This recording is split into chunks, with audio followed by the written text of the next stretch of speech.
Our next guest is a Pulitzer Prize-winning playwright, a MacArthur Fellow, and one of the most important voices of her generation. Now she's back with another masterpiece. Here to discuss the world premiere of Father Comes Home from the Wars at the Public Theater is Suzan-Lori Parks. Welcome to Arise. Thank you so much. It's wonderful to be here. We are honored to have you here. We are huge fans, Yes. so thank you for being here. Okay, so we have to talk about this new play. Okay. It's winning rave reviews, and it's set in the Civil War. Yes. What about this era intrigued you?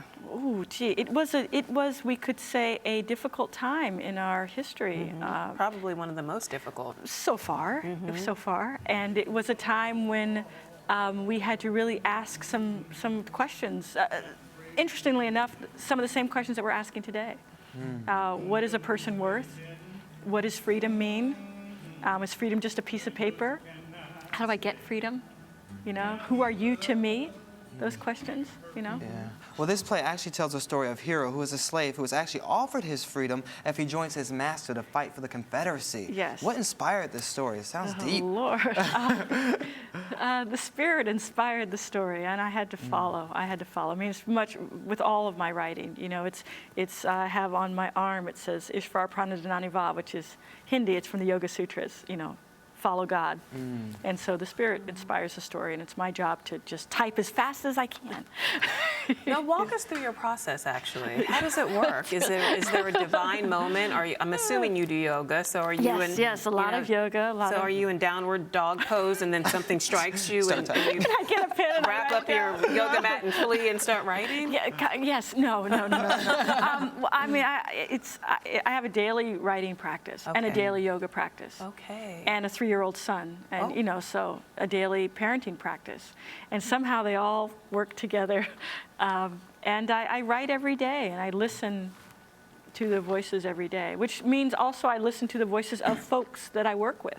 You know, the voice isn't just something coming from over here, it's something coming from the community. So I'm very tuned into things that are going on today in the news, you know, history, what went on back there, and you know, my colleagues and people I work with, so. Wow. Now, the New York Times has called this play your finest work yet. Do you agree with that? And do you actually read the reviews? Did you even know that? You know, I usually do not read reviews of anybody's work. Okay. You know, I'm very fair in that way. But with this play, I had a friend who, when the reviews came out, he said, a friend who lives in Texas, and he said, you got to read this one because they don't come along like this very often. And so I sat down on the park bench with my mom the day after the play opened, and of course we were on my phone reading. Just scrolling up, and it just got better and better. Yeah, I just said, and I thought, well, maybe I'll stop now because maybe they'll say something, and I'm just like, no, let me just keep going. And so this part of my process is how to accept praise, which is integral to, you know, one's life. Was that hard for you to figure out how to accept praise? Well, you know, those of us who work hard are good at working hard, and we sort of have, you know, the blinders on, and we just keep on keeping on. You know what I mean? You don't waste time patting yourself on the back. You keep on keeping on. You know. But when you hear these things, do you take it in, or you say, I'm not going to listen to it, I'm not going to focus on it because it'll throw off your game? Well, it's funny because Tennessee Williams, a great playwright, had a quote. I'm going to paraphrase poorly. He said, you know, praise and a good review and a bad review equally damaging, you know, because you can get your head swelled up, you can trip on yourself, right? Or you can, you know, say I'll never write again if you get a bad review. But I told a friend of mine the other day, he said, you know, don't let these reviews go to your head.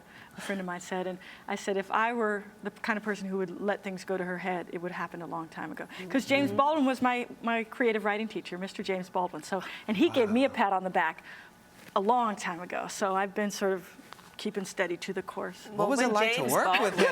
You can't just throw that name out there. You have to give us details. Look, what advice has he given you? We actually do, since you brought it up. I'm sorry. So James Baldwin gives you a pat on the back, gives you the cosign of all cosigns. Yeah. I mean, you're destined for greatness at that point. Or not. Well, what's the most important lesson you learned from him?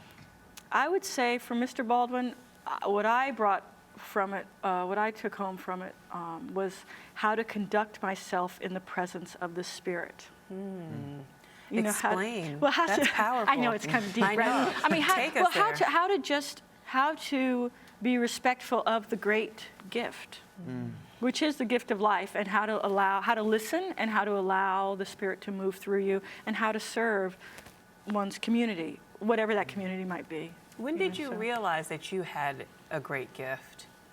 It had to be before Baldwin appointed you. You know, I mean, this is, gosh, I know it's television or whatever, you know, in public, but I only actually, in watching this play, would sit in the back, and I heard myself saying to myself, "You're good at what you do."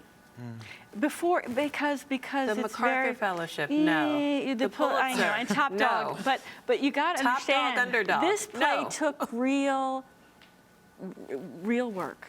This play took a kind of grace and a miraculous. This play was miraculous all the way through, and I was present every single day of rehearsal. I was also, you know, raising my 3-year-old, you know, who's now 3, but he wasn't when we started. He was a tiny little baby, so it took a lot of work, and it was very miraculous. Which was harder to give birth to, your 3-year-old or this project?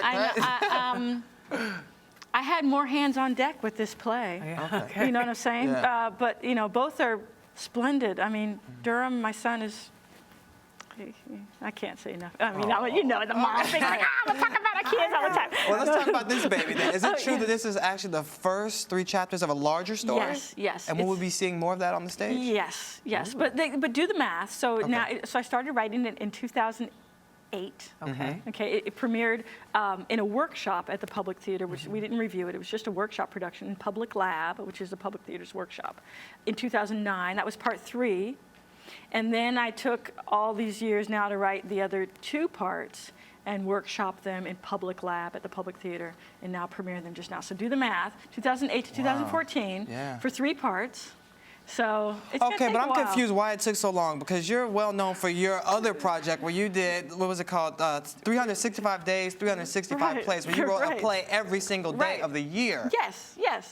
I work every day, but it's not, you know, I work every day. Okay, but how did you pull that off? Not only did you write a play every day, you then actually took them to the stage in over 700 theaters worldwide. Yeah, we had a lot of friends. I got up in the morning, I wrote a play. Some are short, some are long, some are enormous, some are tiny. And then we started calling our friends and saying, let's do this. There was no money in it, like no money. We lost money. And we had people say, we're on board, let's do it. So it was a great gift. That was a joy. That was a real joy. What do you think the central theme of this piece is?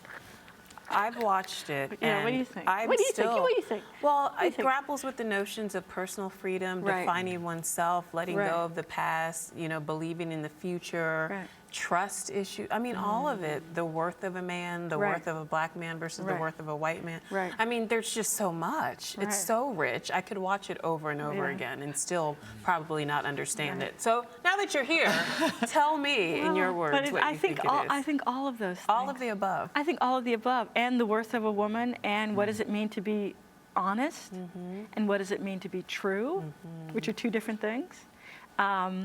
The marks that we bear on ourselves, the way you're branded, the marketplace that we all exist in. You know, will we, like Smith says in part 2, will we ever get a better place instead of just the auction block? And we ask that question of ourselves today. Wow, I can't wait till the rest of the world sees this play. Tell us when and where we can catch it. Yeah, at the Public Theater, downtown, just south of Astor Place in New York City. Father Comes Home from the Wars, parts 1, 2, and 3. All right. So proud of Thank you. you. Thank you so much for being joining here. us. Thank Yes. you. And you're watching Arise Entertainment 360.